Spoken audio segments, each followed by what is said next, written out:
Parlem de sanitat. En este debat té ara la paraula la candidata de la coalició Compromís a les Corts per València, la senyora Mònica Oltra. Com vulgui. Moltíssimes gràcies. En primer lloc, vull transmetre-los als espectadors de Canal 9 la meva satisfacció i la meva alegria per poder dirigir-me per primera vegada als espectadors d'esta cadena. Després de 4 anys de diputada, de 2 anys i mig de portaveu del meu grup, és la primera vegada que estic en un plató de la televisió pública valenciana i, per tant, avui, per a mi, és un dia de satisfacció perquè hem trencat el Guantánamo informatiu que és esta televisió pública. En este model de debat, a més, imposat per el PP, que no és un debat, vostès esta nit no veuran un debat, veuran una cosa que s'ha gravat per al matí i que són uns monòlegs successius, com el Club de la Comèdia, més o menys, però sense gens de gràcia. El PP no s'atreveix a debatre en directe, no s'atreveix a un debat de debò on puguem contraposar els nostres arguments, però en qualsevol cas vull donar-los les gràcies perquè a aquestes hores de la nit encara estan aguantant, els interessa la política i estan veient-nos i per tant és molt d'agrair l'esforç que fan. Me resistisc a contestar algunes de les falsetats que des del Partit Popular s'han vertit. Vostès saben perfectament que és una risa plantejar que la llista d'espera a la nostra comunitat autònoma és de 44 dies. Vostès ho saben perquè tenen familiars en llistes d'espera, vostès ho saben perquè han esperat més d'un any i mig per a que li facin una operació de genoll o una operació d'ulls, vostès ho saben perquè estan patint-ho. I aleshores és una burla que un conseller se posi davant de la càmera de Canal 9 a dir que la llista d'espera a la nostra terra és de 44 dies, perquè vostès estan vivint el que està passant de veritat. I clar que n'hi ha retalls, i nosaltres critiquem els retalls del govern central, del govern socialista, però també és cert que vostès tenen competència plena en matèria sanitària i, per tant, els diners que el PP té que dedicar a sanitat i que dedica a altres coses, com la Fórmula 1, com les festes i els saraus, per a 4 persones en molts diners, no s'estan dedicant a sanitat. Gràcies. Els havia dit que això era una successió de monòlegs, però sense gràcia, i si no fora perquè les intervencions del senyor Rambla són sobre qüestions molt importants i molt greus que estan passant, seria per a riure. La mostra de fotografies és una manipulació més que se fa fotografiant centres que porten molts anys d'empeu, se fa aquesta mostra, la paguem tots els valencians i en això és en el que el govern valencià s'ha gastat els diners durant els últims anys, en les fotos, en les coses que no són importants, en fer-se autobombo i en què tots els valencians paguem la possibilitat de que el PP tinga unes campanyes pagades amb diners de tots nosaltres. En comptes de fotos, el que tindrien que fer són centres. Els diners que s'han gastat en aquest fullet, que no cal que me'l doni, senyor Rambla, no el vull, i aquests diners se podien haver estalviat i haver gastat en educació. O en benestar social, que és del que estem parlant ara. Perquè en una situació on 600.000 valencians i valencianes estan a l'atur, on 100.000 famílies no tenen cap tipus d'ingrés, és una risa, per no dir que és per posar-se a plorar, que el govern valencià destini 10 milions d'euros a la renta garantida de ciutadania, que és aquesta renda que se dona a la gent que ja no té res, que no té cap tipus d'ingrés. 10 milions. Perquè se facin vostès una idea, la retransmissió que Canal 9 va fer de la visita del papa va costar quasi 15 milions d'euros, quan en Santiago de Compostela o en Barcelona va costar entre 1 milió i 1,5 milió d'euros. És a dir, va costar 14 milions d'euros més que a altres televisions públiques. I sols se dediquen 10 milions a la gent més vulnerable i exclosa d'este país.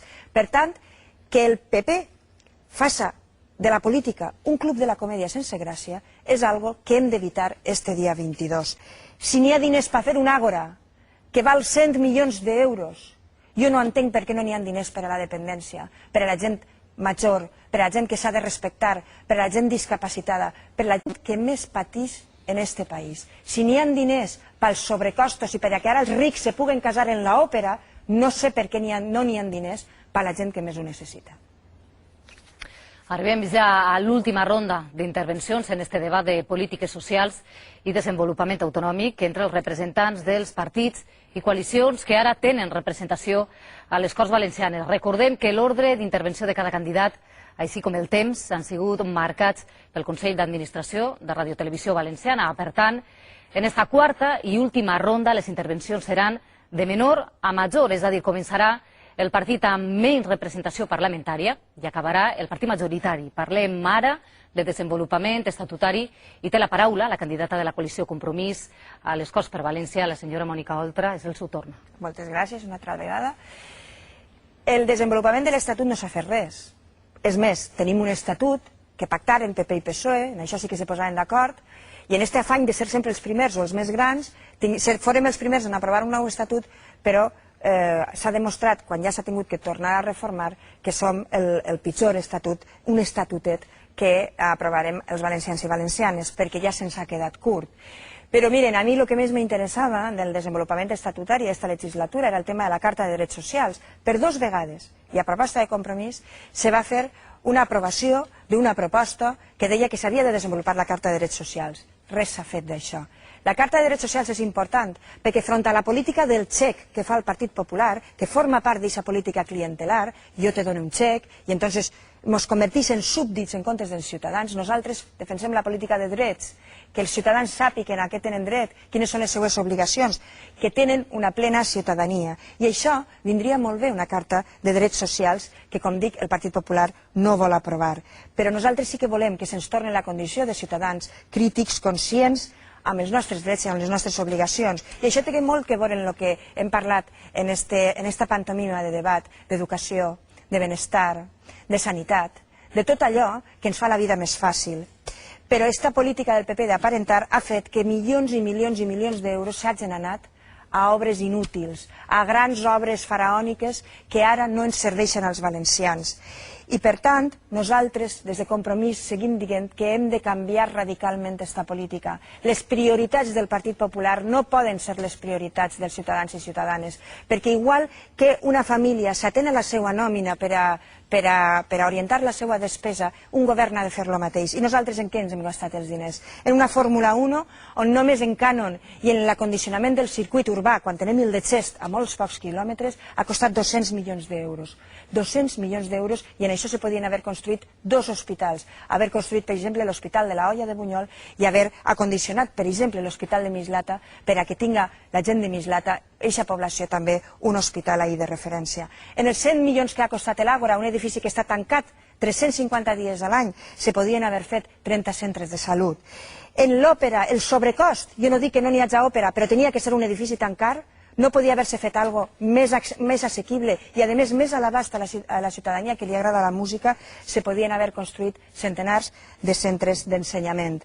Per tant, nosaltres diguem que volem la política per a la felicitat de tots els dies, perquè un pot anar un dia a la Fórmula 1 i aquest dia és molt feliç si guanya el seu corredor, però l'endemà té que portar el xiquet a l'escola, o potser sa mare està en una llista d'espera, o potser té un dependent al seu càrrec, i aleshores la Fórmula 1 ja no li farà feliç. Li faria feliç polítiques que li solventen la vida del dia a dia. I nosaltres per això li demanem la seva confiança i el seu vot per a este dia 22, per a canviar aquestes polítiques i per a canviar este govern corrupte i inepte. I ho fem des dels 4 anys que hem treballat. No som una formació política que demana 15 dies el vot i després se va 4 anys de vacances. No som una formació política domesticada. Vam ser els primers en denunciar la corrupció i en dir les coses ben clares i ben altes. Som aquells que els van a representar 4 anys i vostès puguen estar orgullosos del seu vot, no només el dia 22, sinó també els 4 anys que venen. Volem representar-los amb dignitat i per això els demanem la confiança i el vot per a Compromís. Moltíssimes gràcies.